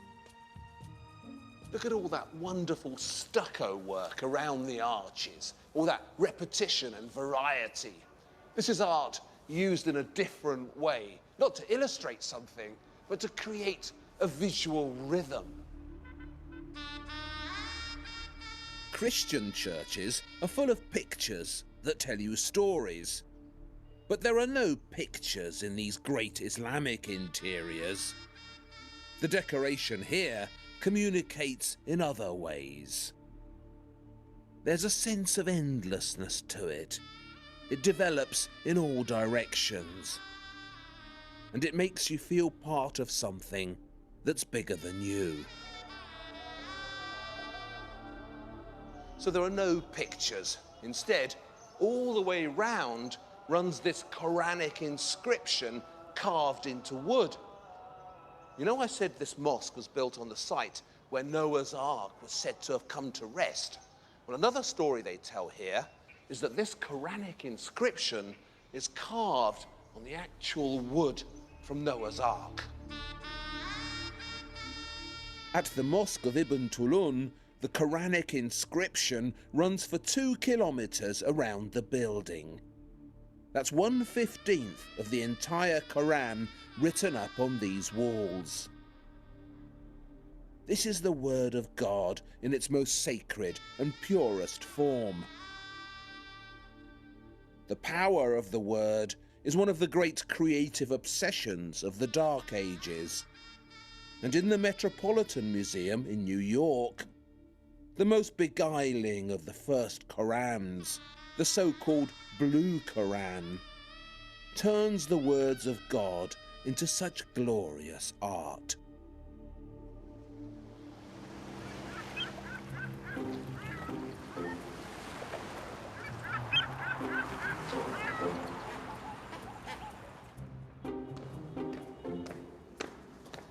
Don't know if you remember the building of the Aswan Dam in the 1960s. It was rather controversial. The president of Egypt, President Nasser, joined up with the Russians to build a dam across the Nile, and various archaeological sites were lost forever or had to be moved to new locations, stone by stone. All sorts of ecological disasters were predicted for the dam, most of which haven't happened. The conquest of water was another of Islam's great achievements in the Dark Ages. In Cairo, the Nile would overflow its banks every summer, and the agriculture of the entire Nile Delta depended on the success of this fertile flooding. Thick black silt, rich with nutrients, would be deposited across the floodplain, ensuring a splendid harvest. That was in the good years. In the bad years, the levels were either too low, which meant disaster, or too high, which also meant disaster. The Aswan Dam was built to control that process. So, you might wonder, what did they do before? In Islamic times, they used this, the celebrated Nilometer of Rhode Island on the Nile. Opened for business in 861 AD, it's one of the oldest Islamic monuments in Egypt. And what dramatic evidence it offers of the aquatic brilliance of Islam's engineers. What this thing does is measure the height of the Nile flood. It's basically a big well sunk some 10 meters under the level of the river. In the middle is an octagonal marble column, a kind of giant ruler, which, as you can see, is marked off at different heights. The measurements are in cubits, and 1 cubit is about half a meter. So around 16 cubits is the perfect flood, fertile, controllable. Below 16 cubits, there's not enough water, so famine conditions ahead. And higher up, once you get past 19 cubits, that's really bad, a catastrophic flood. The Islamic authorities in Cairo used the Great Nilometer to calculate their annual tax demands. The perfect flood meant perfect profits ahead. Thus, this brilliant piece of design was an early Islamic alternative to the pocket calculator. Before they built the Aswan Dam, these tunnels here led off into the Nile at 3 different levels. So if they weren't closed off now, I would be underwater. And look at those pointed arches above the tunnels.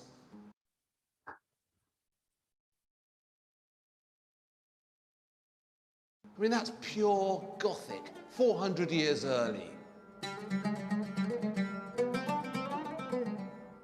The Nilometer was designed by the famed Persian astronomer Abul Abbas Ahmed ibn Muhammad ibn Kathir al-Faghani, better known to us by his Latin name, Alfraganus. Alfraganus's most famous achievement as an astronomer was calculating the diameter of the Earth. Copernicus was said to have used his results, and there's even a crater on the moon named after him, the Alfraganus crater. But it isn't just science that created this, and it isn't just commerce either. All the way round, there are also these beautiful Quranic inscriptions in a lovely Kufic script. Thou seest the earth barren and lifeless, it says at the 17-cubit mark. But when we pour rain on it, it is stirred to life. At the Nilometer in Cairo, science, commerce, and faith have combined in a uniquely Islamic fashion to create a technological wonder. This entire series is about how the Dark Ages weren't dark. But sometimes I should just shut up and let you see the proof for yourselves, because it couldn't be more obvious.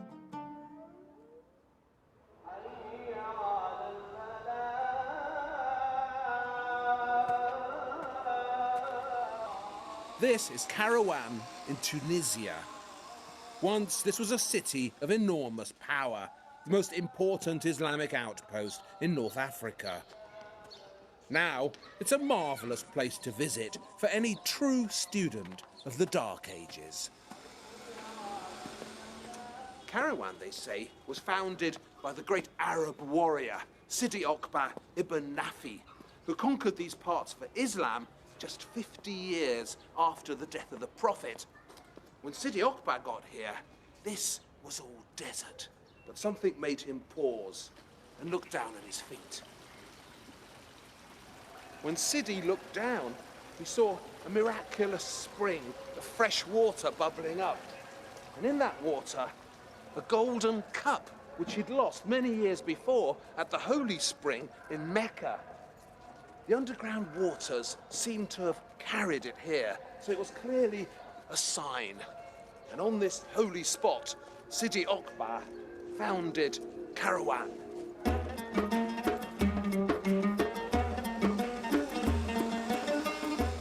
At the centre of the new city, he built a new mosque, the oldest such mosque in North Africa.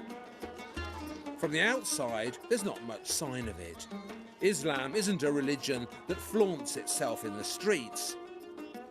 But when you get inside, into the great courtyard of the Sidi Okba Mosque, what a powerful sight awaits you.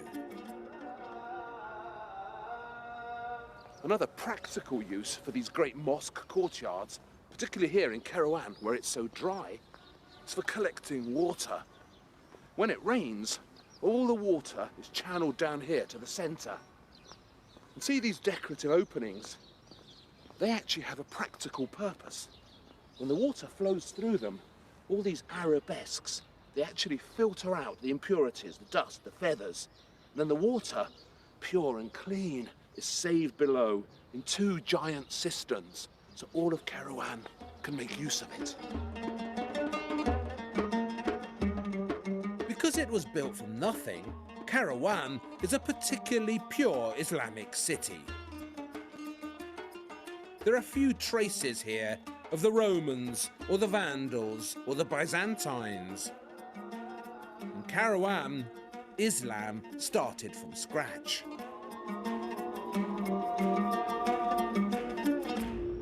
Except here in the courtyard of the mosque.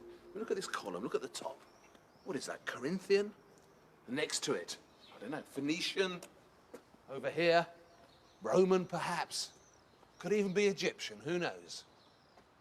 Of the 414 columns arranged around this great courtyard of the mosque in Kairouan, no 2 are the same. Every column is different. That's because they were all taken from other people's temples and palaces and city halls. This entire mosque was built from bits and pieces of other ancient buildings. In the old days, it was actually forbidden to count the columns in here. Anyone caught doing it was blinded. If you look closely, you find some really surprising things about this courtyard. For example, up here, there's a Christian cross. So this column must have come from a Byzantine church. But through some miracle of architectural power, despite all this busy borrowing, the end result is an unmistakable sense of Islamic unity. This space could have come from nowhere else. This is unmistakably an Islamic space. There are many remarkable things about the Karawan Mosque. But particularly remarkable, I think, is the proof that is offered here that architecture is an art form of spaces, not of details, of courtyards, not of capitals.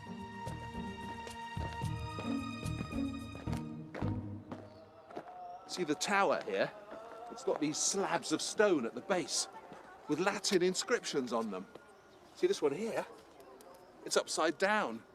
So these must have come from a Roman building. This is actually the oldest surviving Islamic minaret, and it's got a bulky, militaristic presence, rising up in these three squat pieces. But, like all minarets, its original purpose is glorious: to spread the word, to share the news, to shine a light.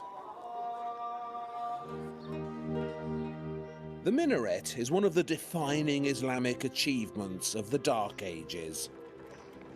Islam did much that was inventive and progressive in architecture, but in its minarets, it surpassed itself. This word minaret comes from the Arabic manara, which means lighthouse, and that's its function, to be a beacon of hope, to offer safety and protection. And of course, the faithful were called to prayer from up there. In the very first mosque, built by Muhammad, the faithful were called from the rooftops. But as cities got bigger, mosques got bigger, you needed somewhere higher up from which to broadcast the faith. And look what inventive shapes were found for this conquest of the sky. This is the minaret of the great mosque of Samarra in Iraq. Its nickname, for obvious reasons, is the snail shell. No one else in the Dark Ages built anything as aerially ambitious as this. And it wasn't just the mosques. This extraordinary brick masterpiece in Iran is the tomb of the Zirayat prince, Qaboos ibn Vashimgir. It's 1,000 years old, but looks like something the Bauhaus might have come up with, don't you think? Inside, Qaboos had himself suspended at his death in a coffin of pure rock crystal. What a thrilling Islamic conquest of the heavens.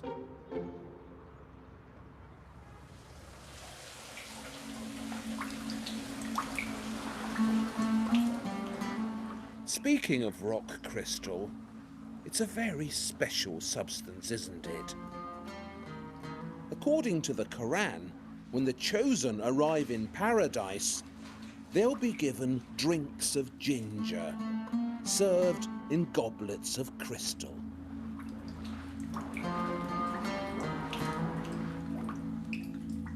Crystal, or rock crystal to be more specific, was a substance with which Islam seemed to have a special affinity. They say it was Ahmed ibn Tulun himself who introduced the art of carving rock crystals into Egypt. What's certain is that it was in Egypt that this difficult art reached perfection. I don't know about you, but I can't think of many substances in the world with a presence as magical as rock crystal. Particularly when it has passed through the hands of the master carvers of Islam. Only a handful of these gorgeous Islamic ewers have survived, And that just makes them feel even more precious. Rock crystal itself is actually very common. It's just a type of quartz, and quartz is the most common mineral in the Earth's crust. You get it everywhere. Look, there's a stripe of it here. What isn't common is pieces of quartz so pure and perfect and transparent that they satisfied the demands of the great crystal carvers of Islam.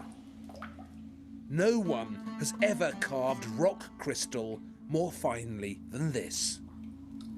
What they do is find a perfect lump of crystal and shape it on the outside, and then begin hollowing out the inside. And they'd hollow it further and further and further, till in the very best Islamic art, the walls of the crystal were only a couple of millimeters thick. Now that was unbelievably difficult. The shimmering images carved into these gorgeous crystal ewers would transport the drinker to paradise.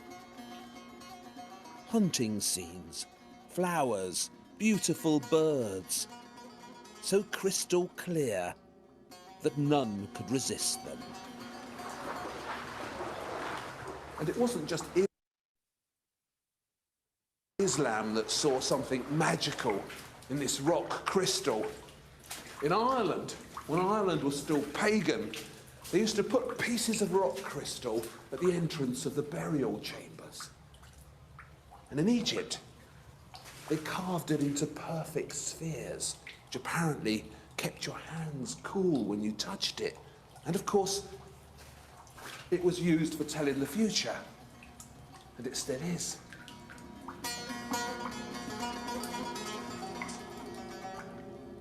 All sorts of Dark Age societies were fascinated by rock crystal. The Roman naturalist, Pliny the Elder, believed that rock crystal was actually frozen water, trapped for eons under the glaciers. Even the early Christians worshipped it. For them, rock crystal had a natural relationship with divine perfection. So they put it on the outside of their reliquaries and up in their golden crosses, where its perfect presence seemed somehow to connect them to God. Christian rock crystal has a different feel to it. In Christian hands, the light-filled paradise of Islam seemed to fill up with shadows. With Christian rock crystal, the Dark Ages are what you expect them to be. Mysterious, spooky, and talismanic.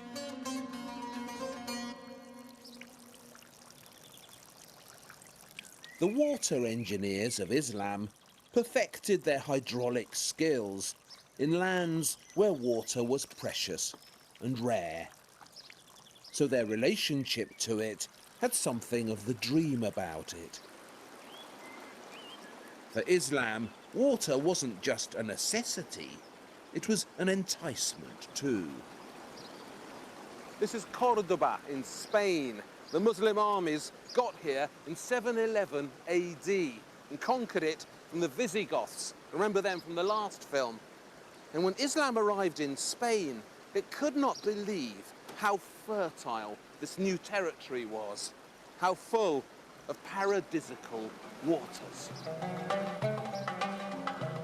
This is the Guadalquivir in Andalusia, the largest navigable river in Spain.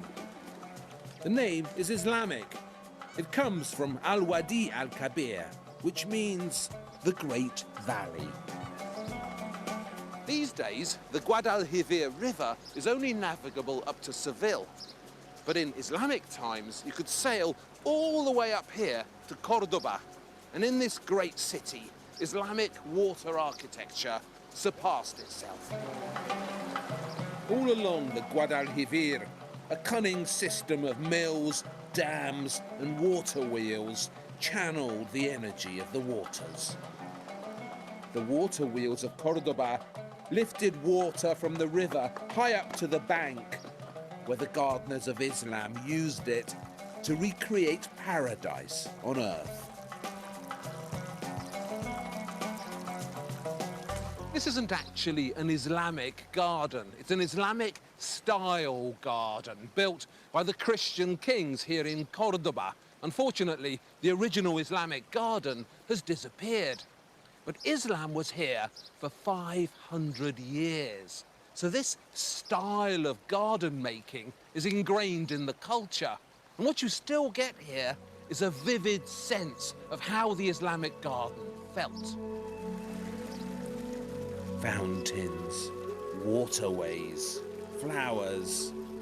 These are the divine atmospheres of those magical paradisical mosaics we saw in the great mosque at Damascus. Except this time, they're real. To enter the mosque at Cordoba, you need to pass through another beautiful evocation of the paradise ahead. An orange grove, so divinely harmonious. This was obviously a very desirable location.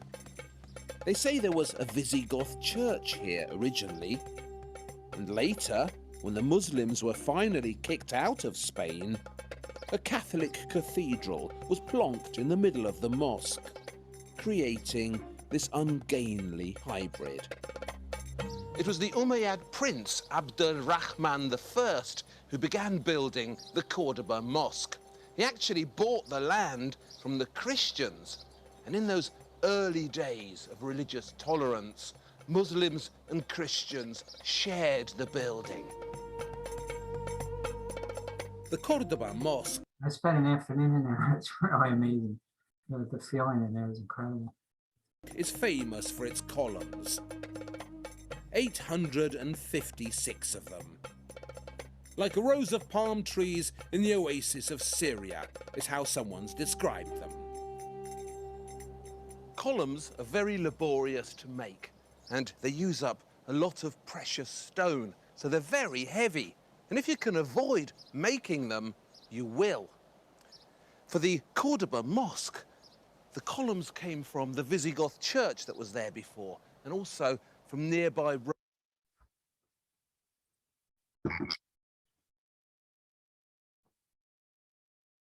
Roman temples. But these reused Visigoth columns weren't quite tall enough. So to make the Cordoba Mosque higher and more airy, the architects of Islam came up with a brilliant new idea: the double arch. 2 arches for the price of 1. At the bottom, the horseshoe arch, borrowed, as we saw in the last film, from the Visigoths. Then, on top of that, a round arch, arch number 2, making the mosque taller, less solid-looking, more see-through. For the first time in European architecture, the aesthetics of light were shaping a building.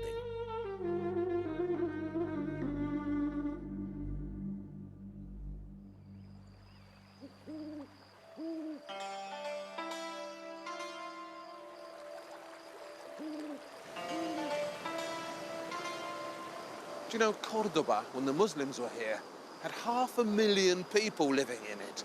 It was by far the largest and most prosperous city in Western Europe. And all of those inhabitants had running water. They had toilets that flushed, street lamps. In the 10th century. In urban planning, architecture, mathematics, and water engineering, Islamic knowledge was peerless. And in one area, it was spectacular. Astronomy, the study of the stars. 90% of the 200 brightest stars in the sky have Arabic names. Vega, Betelgeuse, Algol, Deneb. They're all creations of the Dark Ages, because Arabic astronomy allowed the Dark Ages to glimpse the cosmos. Remember those stars painted onto the roof at the palace in Kaziramra? Well, that was just the beginning. While Christian science was insisting on a backward, biblical understanding of the cosmos, Islamic science was investigating the heavens more adventurously.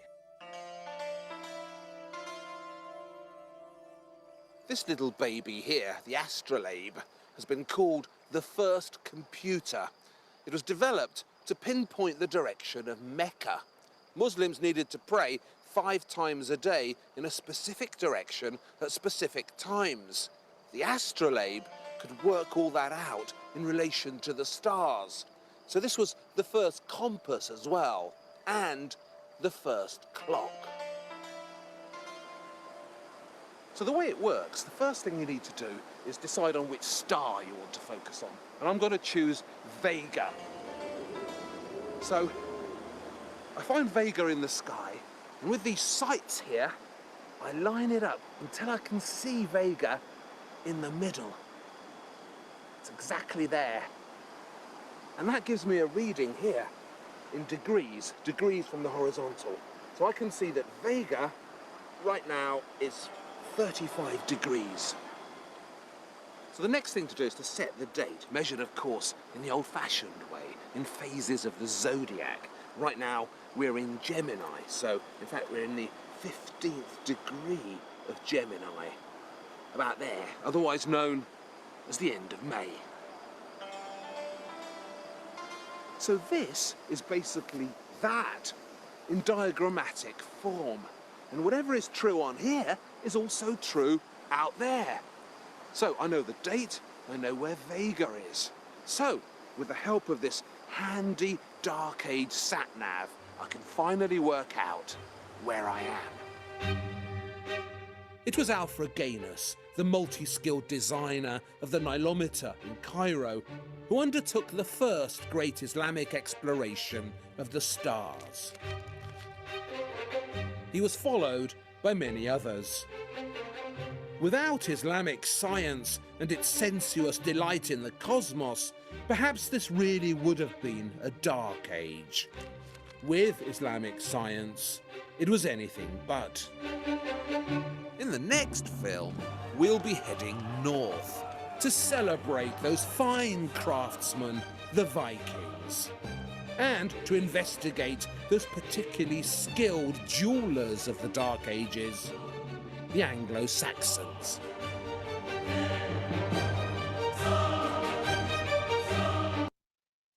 All right, pretty cool, huh? Anybody left? That was a lot of things I did not know. Yeah, I know. And I thought I knew Islamic art, but I didn't know the beginning and the sensuousness of it. Yeah, I know, neither. And I didn't know that most were based on Muhammad's home. Yeah. No. Yeah, that was really That good. that was Very good. Yeah, he's very right. good. And are we going to get to see the Viking one? Yeah, we'll do that sometime. Yeah. Oh, goody. That's the last one we've seen. This is the third one we've seen. So there's one more, the Vikings. Yeah. We'll It's do a very good series. Thank you. Yeah, he's good. He's very good. Yeah. Good. Thank you very much. Yeah, I think next week there's some Chinese contemporary artists. Oh, cool. Great. Next week or in 2 weeks? 2 weeks. 2 2 weeks. weeks. Two Yeah. weeks. To Chinese OLLI, and this man who's a gunpowder artist, fireworks and does gunpowder, creates gunpowder. Great. Yeah. You ever hear of the Sky Ladder? Anyone ever hear of the Sky Ladder? I don't think so. No. No. We got a minute. This is real short, just to give you a taste. China, I forget his name. He lives in New York now. Hold on, this is like cooler than cool. Hold on. Am I in YouTube? Yeah. Okay. So Everything you find, Joe, is cooler than cool. Thank you. so his name is Chai Guao Yang, and he's like internationally so famous for his revolutionary artistic firework displays, which often are in the night. But he also creates paintings by he'll do a large scale canvas and do like a drawing and spread gunpowder over it and then put like a cover, cardboard, and then light it. And then the cardboard suppresses the amount of explosion, but it burns into the canvas, so it creates an abstract pattern. He does this large scale. He's been exhibited in the Guggenheim and you name it, all over the place. But and the evolution of fireworks is now with computers. Each firework can have an electronic circuitry, so that he can make these fireworks go off to the millisecond in a precise pattern of color that creates these shapes, things that were not possible 20 years ago. But one of his famous, and there's a Netflix documentary which we'll watch on him. But one of the most famous one was the Sky Ladder. And what you don't see, it goes up nearly half a mile into the sky. And Wow. there's a balloon that's holding it up, but because of the night, you don't see the balloon. All you see is, Oh, wow. it's like, you know, the Led Zeppelin Stairway to Heaven. Of course I know Led Zeppelin. Okay, well, this is the Stairway to Heaven, and this is what he wanted to create: connect the earth to the heavens. So let's see. Here we go. Which is a good one?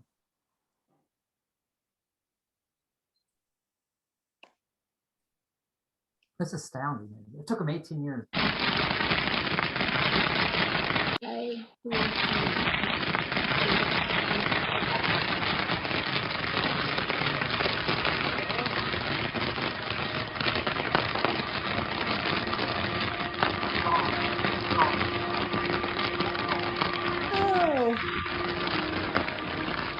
Let's see the balloon.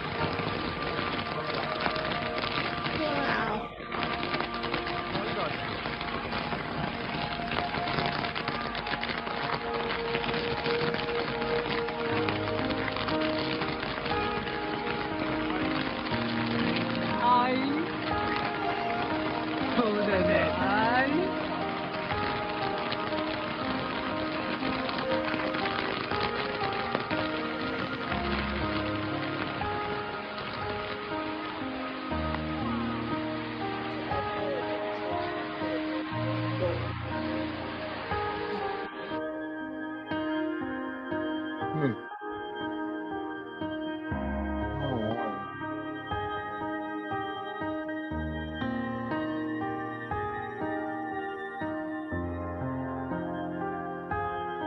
He did the opening ceremony for the Beijing Olympics in 2008. Wow, look at that.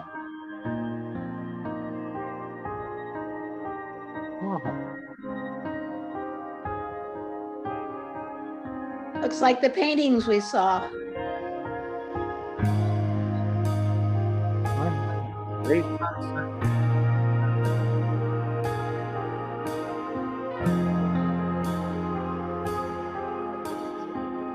Fireworks.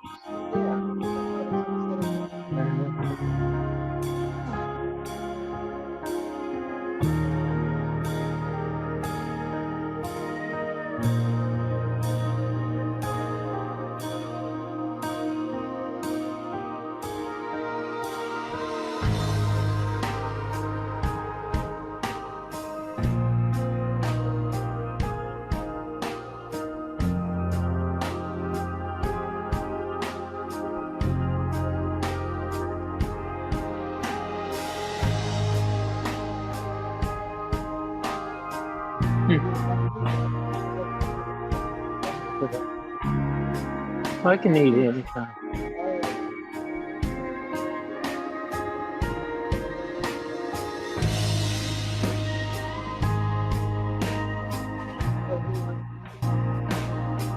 Yeah, you'll move in there.